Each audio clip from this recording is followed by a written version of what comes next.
Welcome to the AloKarma podcast, featuring the series of Hidden Heroes Spotlight Black Excellence. Here I report on a variety of hidden heroes who are living in their purpose to advance, heal, protect, and advocate for the BIPOC community, highlighting historical figures and present-day heroes alike. Please be sure to like, share, comment, and subscribe.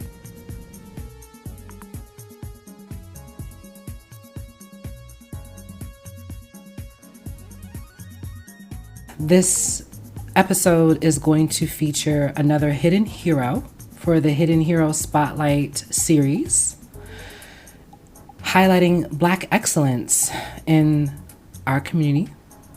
I'm so excited to do this series.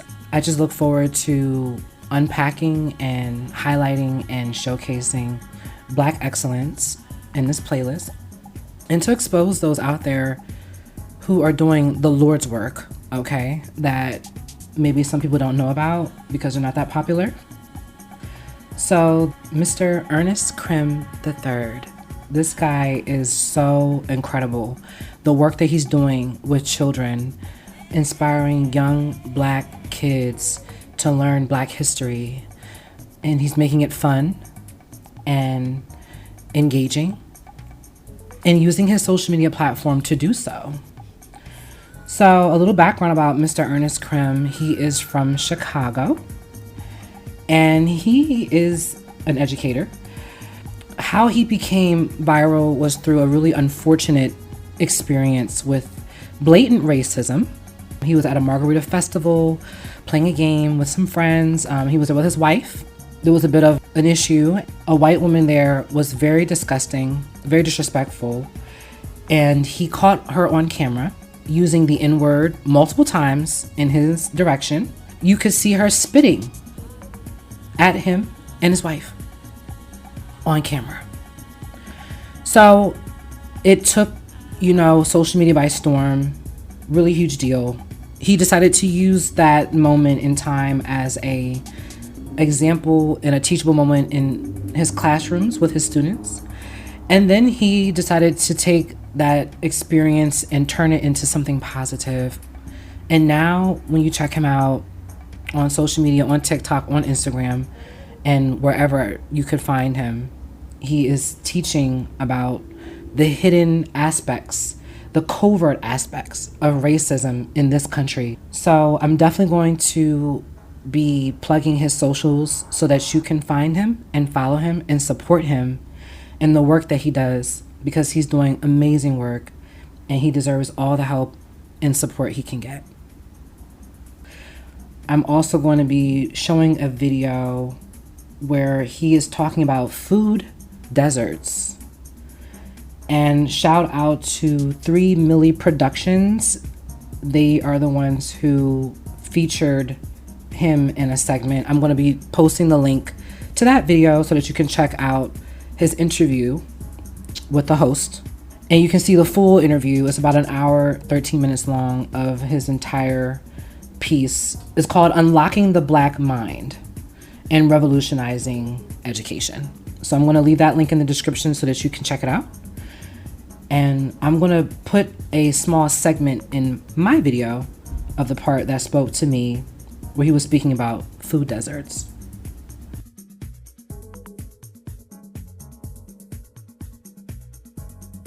I really, really appreciate Ernest for sharing his thoughts on this, because it's not shared, or it's not as obvious to look at some of these underpinning sort of systemic agents of racism within our country.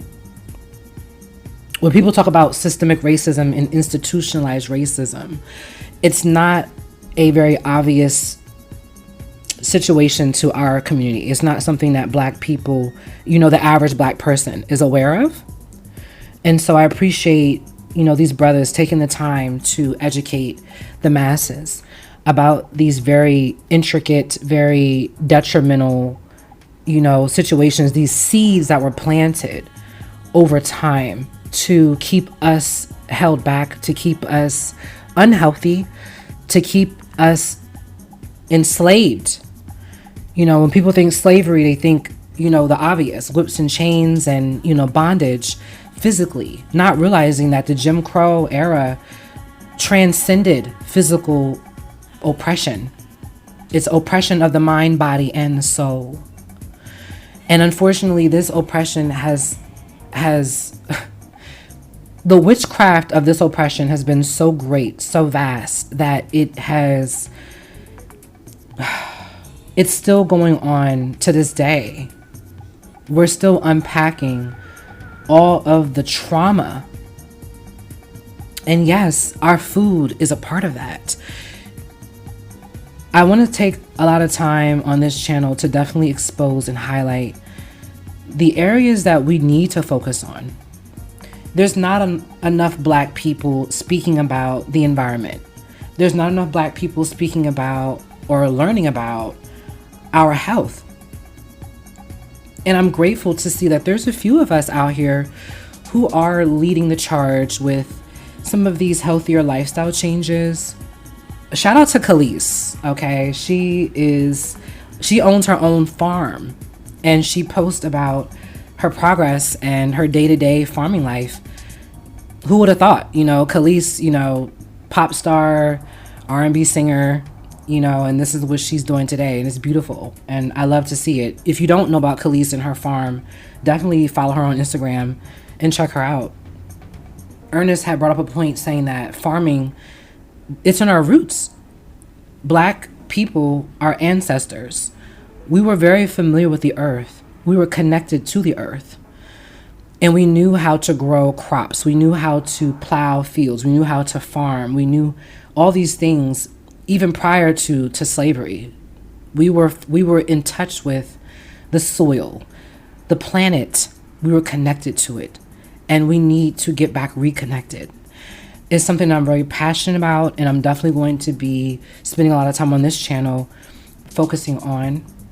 As for me, I want to definitely get back into science, get back into learning about our atmosphere, the ecosystem, and how we can get back in rhythm with those things. We've been so far removed from these natural occurrences. I want to shout out our indigenous brothers and sisters because their families still hold those sacred practices to this day. And we need to take a page out of their book and get back to that. We've been so entrenched in the matrix and, relying on these systems, the industry to feed us, to take care of us. And unfortunately, it's just one big, huge profit off of our ignorance and off of our illnesses. It's not easy to speak about these things. It's not easy to expose these things, but we can start here. It starts with a thought. It starts with a little bit of conversation. So without further ado, I'm going to showcase Ernest's IG as well as his thoughts on the food deserts. And I hope that you guys enjoy this segment. I hope that you learn something. And please make sure that you share the video, follow Ernest, follow me, subscribe to the channel, like and support the content. I really appreciate everyone who's still sticking with me through it all. I have so much to dive into with you. So thank you for your time. Thank you for listening. And I'll catch you in the next one. As a Black man was being in a food desert, and hearing that, I was like, ooh, that's good, man. How detrimental, right, is it for our people to not only experience overt racism, but also covert racism, where it comes down to the foods that we eat, the highway system, all these things that we think of that's everyday things is actually very, very racist. So how does us being placed in food deserts and not having proper access to nutritional foods impact us as a community and also as a people?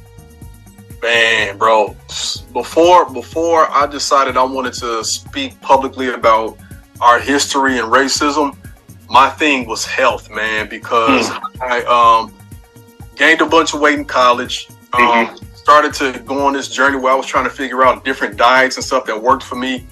And I just, figured out a lot of it was psychological, but then also even doing research, realizing that we come from people who were farmers, not farmers by force, but like we farm, like we cultivated rice and yams and different crops like that. We ate a completely different diet, and we were healthy people, but it got so corrupted here. And but even in the midst of what we did while enslaved, we still found ways to be, when we could control in any way our dynamics, we were relatively healthy. Even some 50 some odd years ago, man, you had people who had more farms than they did now. Like a lot of the land that black farmers had over the course of the last 100 years has been taken away. I think 90% of it or so. So what I would say though to that is the fact that we have one of the lowest life expectancies, not just as black folks, but as black men. The fact that, that we suffer from high blood pressure disproportionately, diabetes disproportionately, heart disease, is not because that's who we are destined to be. It's by design. And I always pose this question to people when I say, when I'm speaking, when you see these inequities in school, economics, all of that, do you feel like it's a part of, if it's our destiny, or do you feel like it's by design? Right. And our response, and then the audience response internally will let them know everything they need to know about what they truly think of us, whether it be people on the outside of our community or within. Because if you feel like it's our destiny, then you think that we are inherently inferior. Mm-hmm. If you feel this by design, then you realize that we have potential just like every other group, but it's because things have been designed around us that create this, that we are getting this result. The end always justifies the means. That's right. Like, bro, we come from the original doctors, the original scientists, the original herbalists, people who did not even have a word for jails. That's right. Or these traditional hospitals that that are oxymorons in the way they're created. So how was it that we come from Imhotep, who influenced Hippocrates, to now we're in this situation like right now? So the education is bad, the police brutality is bad, but we die disproportionately from heart disease. Mm-hmm. And if I wasn't preaching about the stuff I preach about now, bro, then I would go all in on health. Seriously. I just think that now at this point in my life that I want to lead people to different things. But literally, man, whether you look healthy or not, bro, like we got folks out here, man. You could be, you could have a low BMI, which is based on, again, Eurocentric standards anyway. And you can still have arteries clogged. You can still be unhealthy.